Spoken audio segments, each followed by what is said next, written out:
The reason why the train continues for Paul is because he landed that right hand. And to his, and it was ugly, it was sloppy all the way till that. But to his credit, where he has gotten advanced a little bit, where people probably don't give him credit, is that he's gotten to a place where in the 6th round of an ugly fight, he could still be calm enough and learn to be calmer now and calm enough and collected enough mentally and emotionally in an uncomfortable place in a scary environment where he could see the opportunity to do that and he could think. I'll say it again. He could be in control enough to think of doing it. To think of doing it. That was a professional move. A lot of the other ones weren't that great earlier in the night. That was a professional move. He dipped a little bit. He actually shook his right hand. There's a lot of conspiracy theorists out there. I'm going to handle it right now that said it was a tip-off. It was a setup. It was a con job. You know, it was The Sting. Remember that movie, The Sting? Yeah, The Sting. That was a great with Robert Redford and what's his name? Paul Newman. Where that was a great movie. And so he shook his hand, then he stepped back, then he came in. There's people that said that was the tip-off. When he shook his right hand, as soon as he did that, that was telling Woodley, get ready to take the flop. And then he stepped back. No, I'm telling you, there's a video out there, Ken. I've seen it. People are insane. I'm telling you. Rob's going to find it. There's a video out there. We bring you everything on this show. Everything. There's a video that says that was the setup. He shook his hand. He stepped back and came in. And that was the signal for Woodley at that point to take his flop and make his money. So, no, you know what he did that? First of all, it might have been just a habit.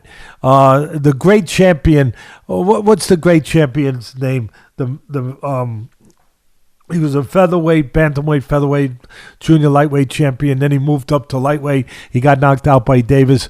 I called his fights on ESPN, actually. Santa Cruz. Now, Santa Cruz used to do that. I broke it down on ESPN, Ken, where nobody had noticed it, but he's got a habit of doing this. Yeah. Shaking his right hand. He doesn't even know what he's doing. It's just a habit.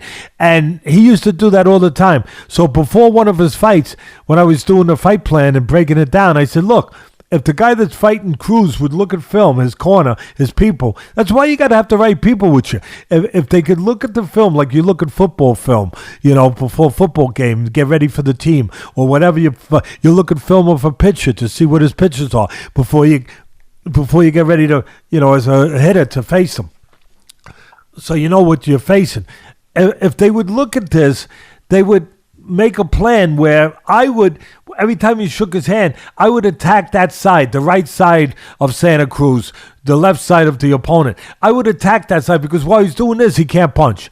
So it's basically taking it out of play. It's like you're taking that punch out of play for a split second. I would attack and take more risks going that way at that moment. But anyway, they never paid attention. They didn't do that. But it's sometimes just a habit. Like some fighters hit their head because they're used to being in a ring and sparring with a headgear. So they do this.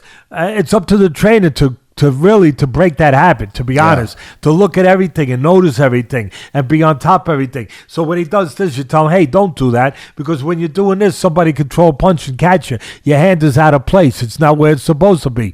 While you're hitting your head because you think there's a headgear that's slipping over there.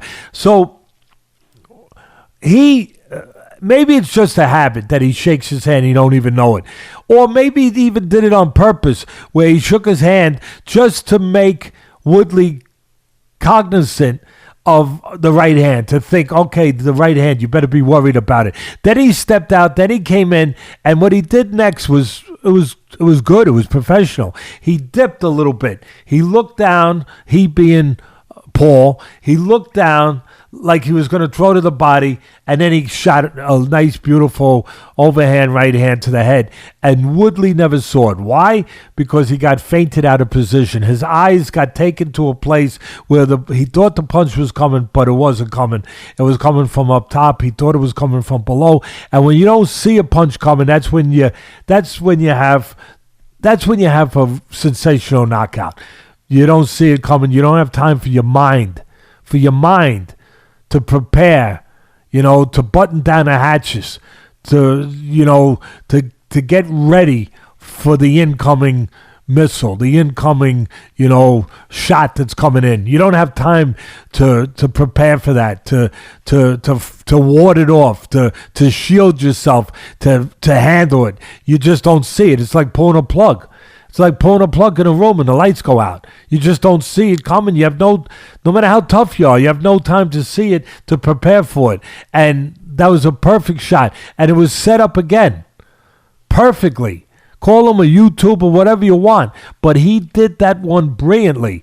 And again, just like Wilder getting up from the floor brought on all these millions of dollars when he got up when Fury got up against Wilder off the floor, put him in this position, that's what's going to allow. Paul says he wants to make $250 million. Well, that got him a step closer to making $250 million in a ring by landing that punch. And again, it wasn't just a lucky punch.